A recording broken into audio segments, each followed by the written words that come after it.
Yeah, it is. But people are desperate for gold. They're desperate for the ability to spend it. People buy gold right now and just stick it in a vault or in a safe or whatever. But if a state backs it, I think, and they can spend it, I think that's going to make it even more attractive for people. I think your cost of customer acquisition will be lower than you experience commercially, just because the state's behind it, and I know that I don't have to worry about it being in Switzerland. I don't have to worry about a company in London. That's right. I mean, gold is all about trust.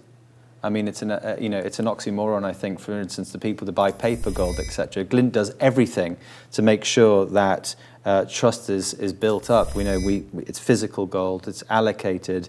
It's direct ownership of that gold. There's nothing that sits in between the customer and their ownership of the gold.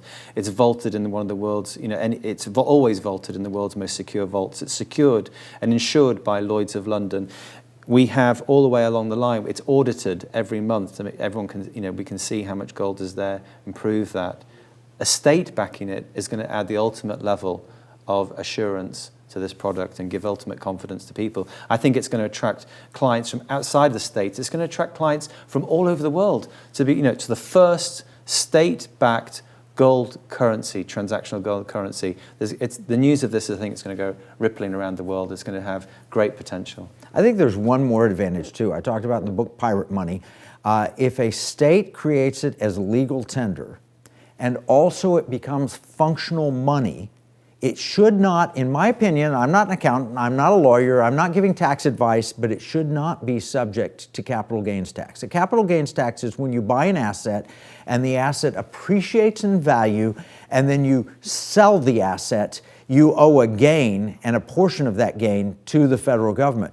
But I can't see how the IRS, under their code where they talk about functional currency and they talk about legal tender, the problem is Utah has produced these 1 ounce silver coins and they've been deemed collectibles because you can't really spend them. You can't pay your employees with them. You can't pay your mortgage with it. You can't buy a stick of gum with it. You can't buy, it is not functional currency. I can't walk in, buy my coffee, and get return change in like currency. But with Glint, I can. I can do all of that. That makes it functional currency.